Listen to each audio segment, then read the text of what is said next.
그런가 하면 한편 이재명 대표가 스스로 밝힌 부모님의 묘가 훼손된 사건과 관련해서 경찰이 본격 수사에 나섰다는 소식도 들어와 있습니다.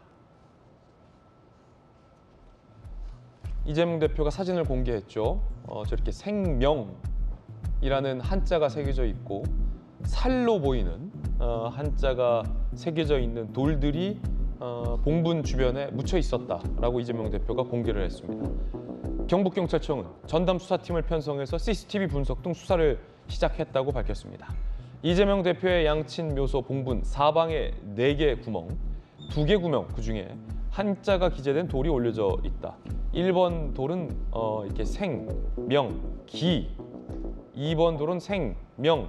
지금 불분명한 상황이에요. 그래서 감정을 통해서 마지막 기, 생, 명. 저게 이제 살이냐 아니냐. 그렇죠? 그거를 두고 감정에 들어갈 거라고 합니다. 김광삼 변호사님 검사하셨잖아요. 네. 저게 글씨를 감정해야 하는 이유는 뭡니까? 아마 근데 글씨의 뜻이 무엇인가를 한번 봐야겠죠. 이재명 대표는 저거를 뭐 주술적으로 뭔가 굉장히 후손에게 저주를 퍼붓는 의미다라고 해석을 하셨던데 의미가 있을 거예요. 저 글자가 좀 나와야 예, 뜻을 예. 안다. 근데 저 돌에 있는 거 보면 생자랄지 명자랄지 이게 밝은 명 아니에요? 기자가 이제 기운 기자단 말이에요. 그러면 이 한문 자체는 의미는 다 좋은 거예요. 그렇지만 세 글자를 넣고 또 돌에 새겨서 얹어놨기 때문에 저거 자체가 뭐 좋은 의미는 아니겠죠. 예. 뭔가를 해코지를 하려고 하는 의미를 보이고 이제 봉분에 4개의 구멍이 있었다고 그럽니다.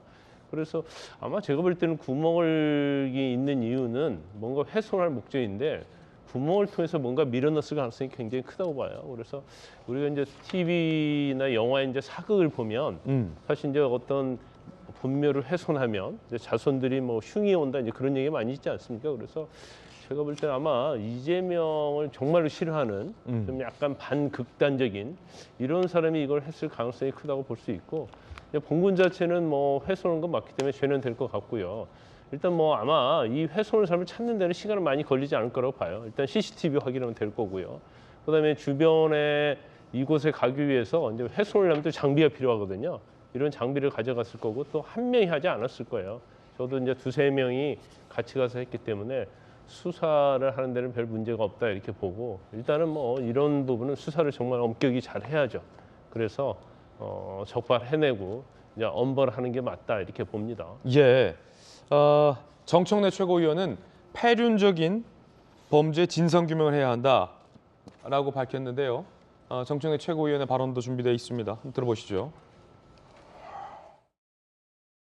윤석열 검사 동체 정권이 이재명 대표를 탄압하는 이유는 가장 강력한 정적이기 때문에 이재명 대표가 얼마나 두려우면 부모님 산소에 구멍을 파고 살, 명, 생이라는 글자, 저주의 글자까지 써놓았겠습니까? 반드시 범인을 색출하고 그 배후 세력을 밝혀야 합니다. 전재수 의원님, 야 이거는 제일 치사한 게 가족 건드는 거. 그보다 더 치사한 게 돌아가신 부모님 묘에 훼손하고 이런 거. 상당히 반인륜적이죠. 그럼요. 예, 반인륜적이고, 그러니까 우리 사회가 어떤 현안에 대해서 어떤 정치적 소신과 정치적 신념에 따라서 확연히 갈리거든요. 확연히 갈리는데 우리가 민주주의를 하는 것은 사람 머리 숫자만큼 다 다른 생각들이 존재하기 때문에 그런 겁니다. 생각이 똑같은 경우는 거의 없습니다. 다 다릅니다.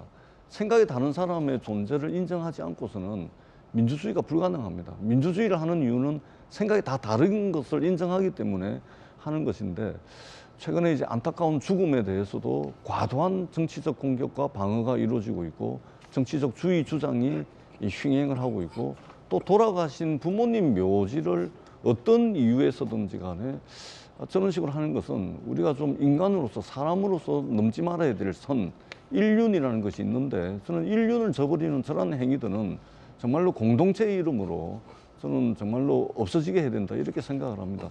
우리가 조금 더 냉정하게 좀 우리 공동체를 바라봤으면 하는 생각을 가지고 있습니다. 똑같은 생각 가진 사람 없고 다 다른 생각을 가지고 있습니다. 함께 공존하기 위해서 조금 더 좀 가슴에 끓어오르는 어떤 분노 이런 것들을 좀 톤 다운 시키고 좀 하는 그런 좀 조치들이 필요하지 않나. 그런 측면에서 정치인들도 과도한 주장이라든지 또는 분열을 부추기거나 싸움을 더 큰 싸움으로 붙이는 이런 이제 정쟁들은 좀 자제해야 될 필요가 있겠다 이런 말씀을 드리겠습니다.